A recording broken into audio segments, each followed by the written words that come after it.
Quem é o Espírito Santo? Ora, desde o livro do Gênesis até as iniciativas do Novo Testamento, até o livro de Atos dos Apóstolos e desde os homens que escreveram palavras tão sensíveis e poderosas acerca do Espírito Santo, eu não poderia deixar de falar desta pessoa.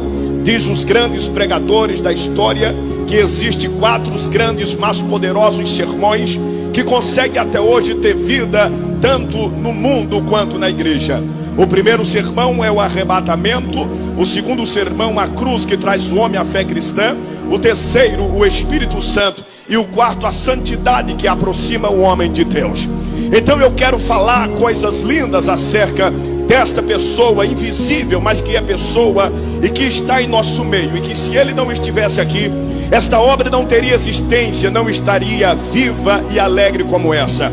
O púlpito está sendo tomado de homens de Deus, pessoas que o Senhor levantou, pessoas que como eu saíram da sarjeta, saíram de uma vida complexa, difícil, e que Deus colocou entre os príncipes da terra para ser um porta-voz do seu reino. Pessoas que como você saiu da sua casa sobrecarregado, alguns tristes, outros alegres, reanimando a sua esperança e dizendo: eu vou lá e vou voltar de lá tomando posse da minha vitória e da minha alegria.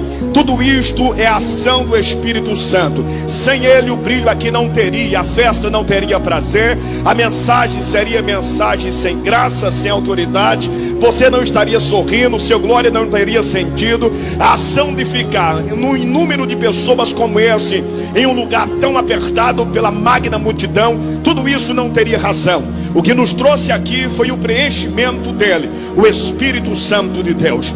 Quando eu falo sobre o Espírito de Deus, eu estou dizendo que o Espírito Santo em toda a Bíblia e na vida daqueles que servem ao Senhor sempre teve preenchimento. Talvez você me diga: pastor, como é que eu vou descobrir as manifestações e as maneiras pela qual o Espírito do Senhor trabalhava e agia e se manifestava? É simples. Em toda a Bíblia o Espírito Santo ele tem 3 fases. Por alguns, pela teologia, ele é considerado os 3 períodos do Espírito Santo.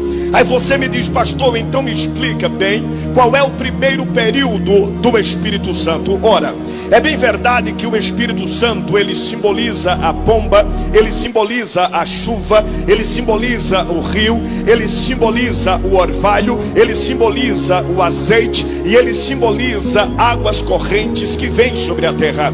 Então, no primeiro período do Espírito Santo, que está no Antigo Testamento, a Bíblia diz, escrita por Moisés no livro de Gênesis, que o Espírito de Deus se movia já pela face das águas.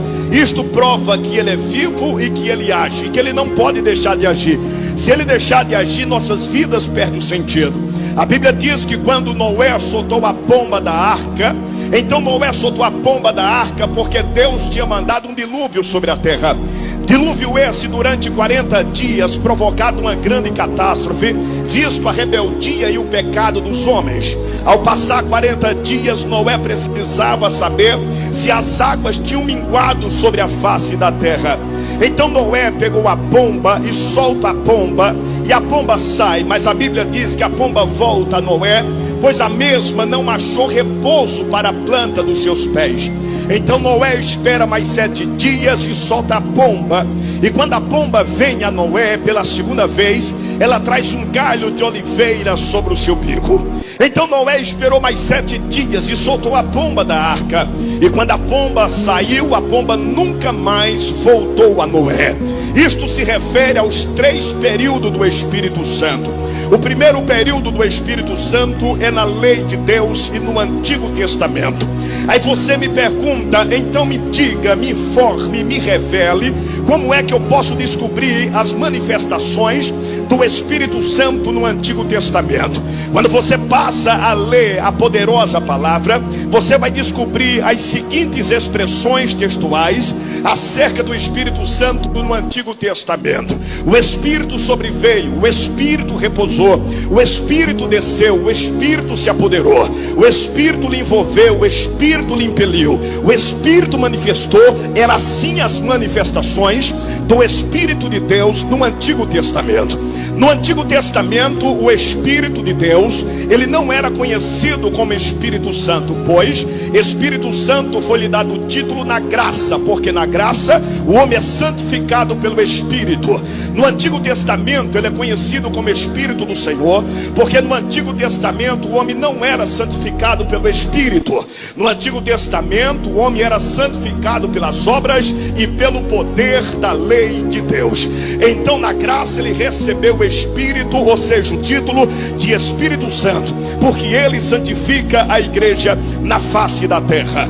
No Antigo Testamento o Espírito de Deus, ele se manifestou num grupo de 5 pessoas. A primeira pessoa a receber o Espírito, ele foi separado como profeta. Esta pessoa recebeu o nome que se chama Moisés. Moisés recebeu de perto tanto a visão da glória, quanto o estampar da glória, quanto a revelação da glória, quanto a autoridade e o poder do Espírito de Deus sobre a sua vida. A segunda pessoa a receber o Espírito de Deus seria um homem separado por Deus desde o ventre da sua mãe, que receberia o título de Nazireu. Quem era o Nazireu? Era uma criança masculina separada pelo Senhor, que uma vez nascendo e crescendo, ele não podia passar navalha sobre a sua cabeça, nem beber coisas amargas, nem o fel, nem se aproximar do vinho. O Nazireu também não podia tocar no morto, nem o morto tocar nele. Então o Nazireu seria um espelho para a sociedade de Israel, e todos que olhassem para um homem de Deus deveria ver no Nazireu no mínimo a mesma autoridade e o mesmo poder do Espírito, assim como habitou em Sansão. A terceira pessoa que receberia o Espírito Santo no Antigo Testamento seria um homem cujo título era dado a ele como sacerdote. Arão recebeu o Espírito do Senhor. Arão recebeu a autoridade do Espírito do Senhor para administrar dentro da casa de Israel. Então o Espírito de Deus impelia Arão aos holocaustos e ao sacrifício para elevar a Deus o pecado de uma nação rebelde, e o mesmo Espírito refrigerava pela manifestação do seu poder. A quarta pessoa a receber o Espírito do Senhor foi o homem cujo título deu-se a ele de monarquia. Davi, até então a criança, o jovem, o homem que passou a ser o primeiro líder escolhido segundo o coração de Deus, recebeu de Deus uma presença eficaz do Espírito Santo. Na vida de Davi, o Espírito de Deus operou de forma tremenda, porque Davi não era só um rei, Davi era cantor. Davi não era só um cantor, Davi era compositor. Davi não era só um compositor, Davi também era um poeta. Davi não era tão somente um poeta, Davi era um salmista que quando cantava, os demônios não resistiam. O espírito do mal que habitava dentro de Saul não conseguia conter a majestade da dimensão do Espírito de Deus que habitava na vida de Davi. Então a quinta pessoa que poderia receber o Espírito do Senhor, além desses homens pelo qual eu já notifiquei, seria a mulher separada por Deus. Durante muito tempo a casa de Israel foi uma casa de monopólio seguro e uma casa de monopólio sincero. E pela primeira vez na história de Israel, na época dos juízes, o Senhor quebra o monopólio, pois para ser juiz dentro de Israel tinha que ser nazireu. Para ser juiz dentro de Israel tinha que ser um homem. Aí quando você lê a história de uma mulher cujo nome se chama Débora, você percebe Deus quebrando o monopólio pela primeira vez na lei. Débora é a única mulher que pelo Espírito recebe 4 ministérios. O primeiro ministério de Débora, profetiza. O segundo ministério de Débora, conselheira. O terceiro ministério de Débora, juíza. E o quarto ministério da irmã Débora, guerreira. Então no Antigo Testamento esta era a ação do Espírito Espírito do Senhor. Aí você me diz, pastor Adeildo, mas o Senhor disse no início da mensagem que o Espírito Santo, ele tem alguns símbolos. Sim, eu disse que o Espírito simboliza a pomba. Entre todas as aves que voam e se alimentam de semente que estão na terra e os seus grãos que caem, a pomba é a única ave que não tem fel. Para quem não sabe, o Espírito de Deus é o chamado Espírito do amor.